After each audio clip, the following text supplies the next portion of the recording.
Capítulo 18. Então eu vi em meu sonho que eles seguiram adiante, caminhando um pouco mais rápido, e ignorância vinha mancando mais atrás. Então disse Cristão a seu companheiro: tenho muita pena deste pobre homem, certamente ele não terminará bem. Esperançoso: infelizmente, existem tantos em nossa cidade nesta mesma condição. Famílias e ruas inteiras, até mesmo de peregrinos. E se existem tantos onde nós viemos, quantos não devem existir no lugar onde a ignorância nasceu? Cristão: como diz a palavra, cegou-lhes os olhos e endureceu-lhes o coração, para que não vejam com os olhos, nem entendam com o coração. Mas agora, que estamos apenas nós, me diga, o que pensa de homens como este? Você acha que eles nunca sentirão convicção de pecado e, consequentemente, temor pelo estado perigoso em que se encontram? Esperançoso: você é quem deve responder essa pergunta, por favor, pois você é mais velho e mais experiente do que eu. Cristão: bem, eu acredito que talvez eles até sintam, porém, sendo naturalmente ignorantes, não entendem que essa convicção de pecado é para o bem deles e por isso buscam desesperadamente sufocá-la e presunçosamente continuam a lisonjear-se no caminho dos seus próprios corações. Esperançoso: eu acredito, como você disse, que esse temor seja para o bem dos homens, fazendo com que sigam pelo caminho correto no início de sua peregrinação. Cristão: sem dúvida alguma, acredito que você esteja certo, pois assim diz a palavra: o temor do Senhor é o princípio da sabedoria. Esperançoso: como você reconhece esse temor correto? Cristão: o temor correto, ou o bom temor, pode ser reconhecido por essas 3 razões. Primeiro, pelo lugar de onde ele vem. Ele é causado pela convicção de pecado para a salvação. Segundo, ele leva a pessoa a se apegar firmemente a Cristo para a salvação. Terceiro, ele cria e conserva uma grande reverência a Deus, à sua palavra e aos seus caminhos, mantendo o coração sensível a ele e temendo se afastar dele, se desviando seja para a direita ou para a esquerda, temendo também agir de qualquer forma que desonre a Deus, não conserve a sua paz, entristeça o espírito ou dê ao inimigo qualquer motivo de reprovação. Esperançoso: falou bem, meu amigo. Acredito que tudo que você disse é verdade. Mas já não estamos quase saindo do terreno encantado? Cristão: por que a pergunta? Você está cansado da nossa conversa? Esperançoso: não. Na verdade, eu gostaria de saber onde estamos. Cristão: ainda falta alguns poucos quilômetros para sairmos do terreno encantado. Mas, voltando ao assunto que estávamos, aquele que é ignorante não sabe que essa convicção de pecado que o leva ao temor é para o seu bem e por isso busca sufocá-la. Esperançoso: como buscam sufocá-la? Cristão: primeiro, creem que esse temor é gerado pelo diabo, quando na verdade é gerado pelo próprio Deus, e por pensar assim, resistem a ele como se fosse algo enviado para derrotá-los. Segundo, também creem que esse temor irá minar a sua fé, quando infelizmente para eles, pobres homens que são, não têm fé alguma, e por isso eles endurecem seus corações contra esse temor. Terceiro, eles presumem que não devem temer, e por isso, apesar de sentir esse temor, presunçosamente aparentam confiança. Quarto, eles veem o temor como algo que irá tirar deles sua lamentável autossantidade, e por isso resistem a ele com todas as suas forças. Esperançoso: eu sei bem do que você está falando, pois antes de reconhecer o meu estado, era assim comigo. Cristão: deixemos de lado por ora o nosso vizinho ignorância e falemos de outra questão proveitosa. Esperançoso: com prazer, meu amigo. Escolha um assunto para começarmos. Cristão: por acaso, você conheceu, há uns 10 anos, um homem chamado Temporário lá na sua região, que era conhecido como alguém bastante religioso naquela época? Esperançoso: claro, conhecia sim. Ele morava em Miséria, uma cidade a cerca de 3 quilômetros de Honestidade, e era vizinho de Volta Atrás. Cristão: exato, eles eram vizinhos de porta. Bem, uma vez Temporário havia sido despertado para os seus pecados. Acredito que ele chegou a ter certo entendimento a respeito deles e do preço a ser pago por eles. Esperançoso. Eu também acredito nisso, pois como minha casa ficava próxima dele, ele veio até mim em meio a muitas lágrimas. Eu verdadeiramente tinha pena do homem e tive até esperanças de que ele seguisse em frente. Mas como se pode ver, nem tudo que diz Senhor, Senhor entrará no reino dos céus. Cristão. Certa vez ele me contou que havia decidido sair em peregrinação, como fazemos agora. Mas de repente ele conheceu um tal de salvação própria e então passou a me tratar como um estranho. Esperançoso. Agora, já que estamos falando sobre ele, vamos tentar entender a razão do súbito retrocesso dele e de outros semelhantes? Cristão. Será muito proveitosa a nossa discussão, mas agora é sua vez de começar. Esperançoso. Bem, eu acredito que existam 4 razões para isso. Primeira, embora a consciência de tais homens seja despertada, suas mentes e seus corações não são transformados, e por isso, quando o poder da culpa desaparece, termina o motivo que os levou a serem religiosos, e eles naturalmente voltam ao seu antigo caminho. Da mesma forma, vemos o cachorro que está doente por causa do que comeu, e acaba vomitando. Mas assim que melhora, ele retorna e come o próprio vômito. Não que ele faça isso conscientemente, se é que podemos dizer que cães têm consciência, mas porque algo incomodava o seu estômago. Porém, assim que seu estômago se aliviou, nada impede o seu desejo natural por aquilo que vomitou. Por isso ele volta para lambê-lo. Assim é verdade que está escrito: o cão voltou a seu próprio vômito. 2 Pedro 2:22. Por isso, digo que os que buscam ansiosamente o céu, em virtude apenas de sensação de temor e do medo dos tormentos do inferno, quando a sensação de temor do inferno e o medo da condenação passam, assim seus desejos pelo céu e salvação também passam. Então acontece que quando sua culpa e medo desaparecem, seus desejos pelo céu e felicidade morrem, e eles retornam a seu curso novamente. Segundo, outra razão é que eles têm temor servil, que os escravizam, e aqui eu me refiro ao temor que eles têm dos homens, pois quem teme ao homem, arma ciladas. Provérbios 29:25. Então, embora pareçam buscar ansiosamente o céu, enquanto as chamas do inferno estiverem queimando as suas orelhas, quando esse terror diminui, eles repensam, e agora já lhes parece bom não se apressar e correr o risco de perder tudo, ou talvez de se envolver em problemas inevitáveis e desnecessários, e assim eles caem no mundo novamente. 3. A vergonha que acompanha a religiosidade também se coloca como um obstáculo em seu caminho. Eles são orgulhosos e arrogantes, e a verdadeira religião, aos olhos dele, é algo baixo e desprezível. Portanto, quando o senso do inferno e o temor da ira vindoura diminui, eles retornam novamente ao seu curso anterior. 4. A culpa, somada ao temor, é aflitiva para eles. Eles não gostam de olhar para sua miséria, e talvez essa primeira visão dela pudesse fazê-los buscar abrigo onde os justos se refugiam. Mas por que eles, como disse antes, evitam até mesmo os pensamentos de culpa e temor? Assim que se livram dessa sensação de despertar sobre o pecado e a ira de Deus, eles endurecem seus corações alegremente e escolhem caminhos que os afastam e levam a endurecer cada vez mais os seus corações. Cristão. Você fala com bastante entendimento, meu irmão, pois o fundamento de tudo é a falta de uma mudança da mente e da vontade. E por isso eles são apenas como o criminoso que está diante do juiz. Ele geme e treme e parece se arrepender sinceramente, mas no fundo ele tem o medo da forca. Não que ele tenha se arrependido da ofensa, como fica evidente, pois se foi colocado em liberdade, ele ainda será o mesmo ladrão e ainda um patife. Entretanto, se sua mente e seu coração tivessem sido transformados, ele agiria de forma diferente. Esperançoso. Agora que eu lhe apresentei as razões para voltarem a seus antigos caminhos, por favor me explique como isso acontece. Cristão. Pois eu lhe digo com muito prazer, isso acontece quando?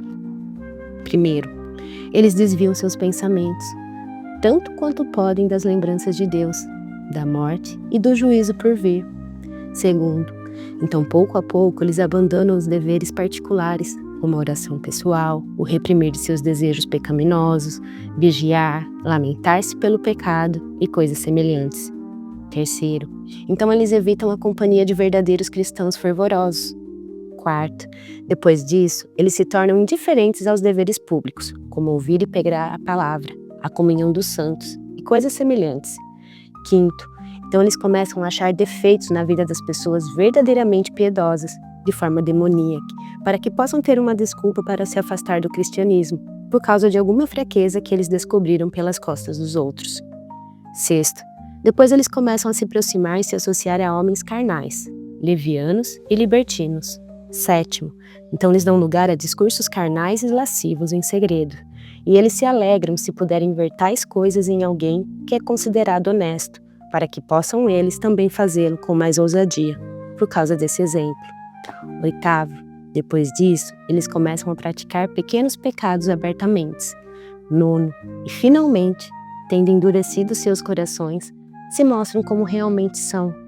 Assim, são lançados de volta a um abismo de miséria, e a menos que um milagre de graça os impeça, eles perecem eternamente em seus próprios enganos.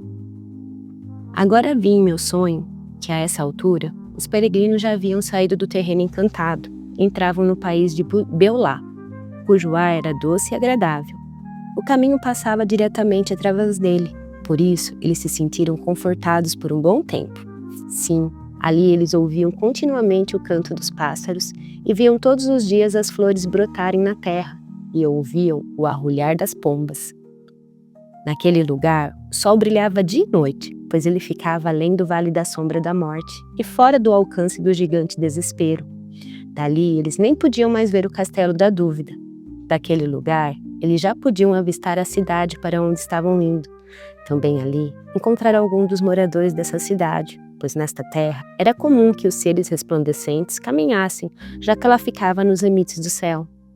Foi nessa terra também que a aliança entre a noiva e o noivo foi renovada.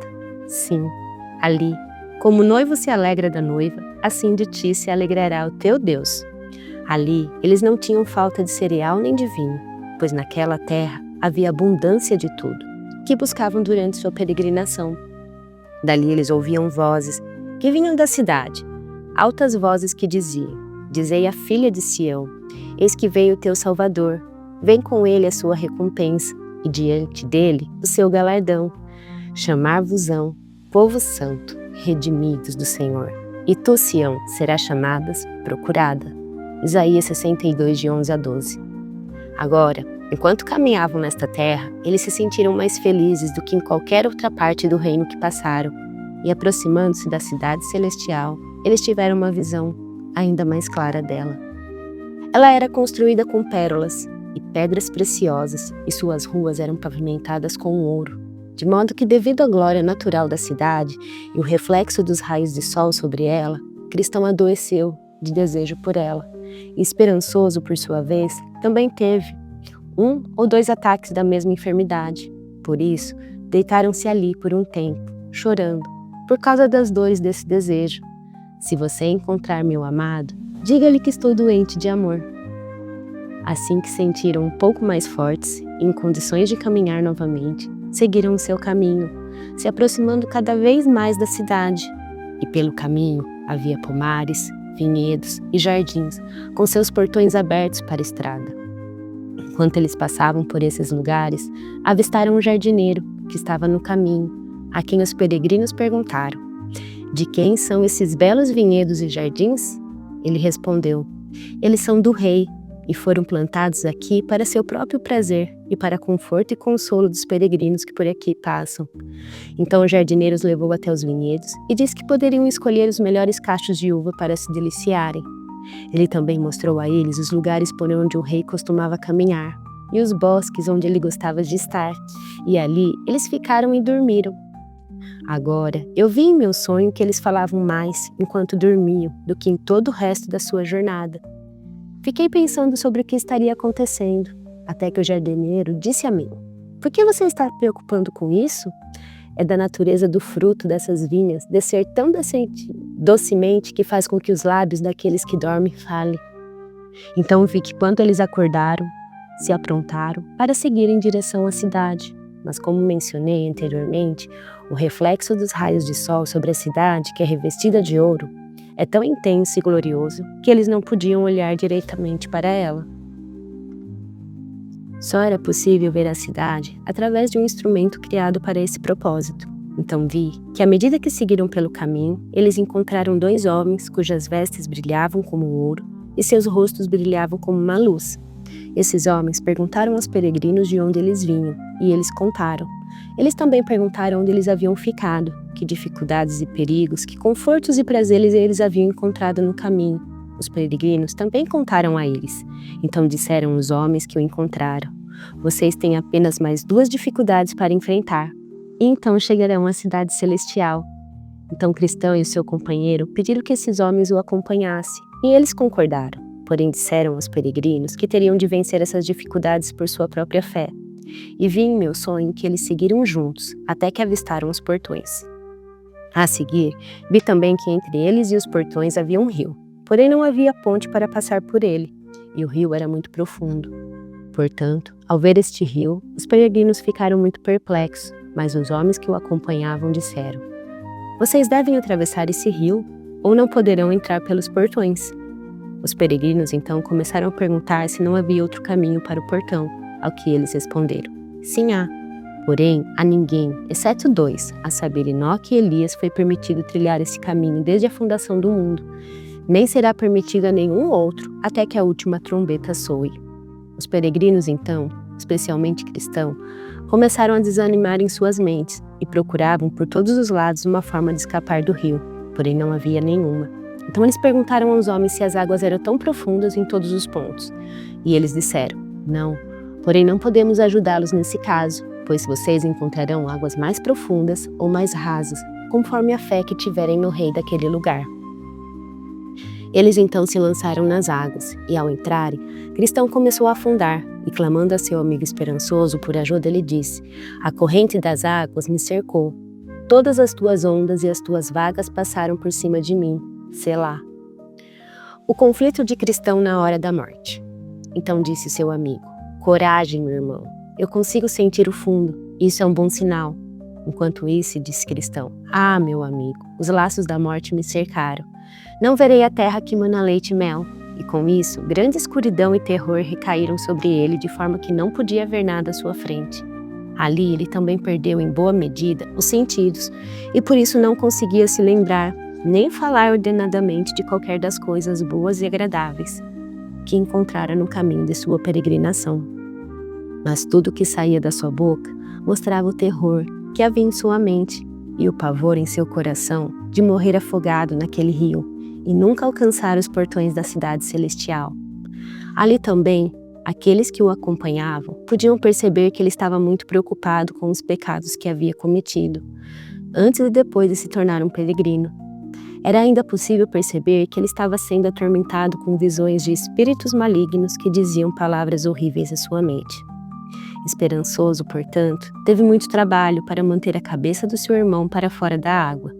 Sim, às vezes ele ficava completamente submerso e, em pouco tempo, voltava à superfície novamente quase morto. Esperançoso se esforçava para confortá-lo, dizendo: irmão, eu posso ver os portões do outro lado do rio, homens esperando para nos receberem. Mas Cristão respondia: é você, é por você que eles esperam. Você tem sido esperançoso desde o momento que o conheci. Você também tem sido, disse ele a Cristão.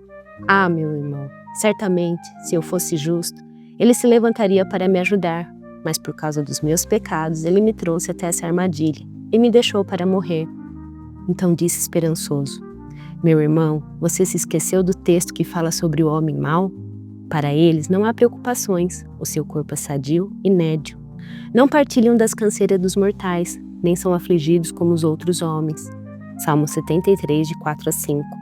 Esses problemas e angústias pelos quais você passa nessas águas não são sinal de que Deus o abandonou, mas são enviados para lhe testar, ver se você se lembrará daquilo que até agora recebeu de sua bondade e viverá colocando nele a sua fé em meio às angústias.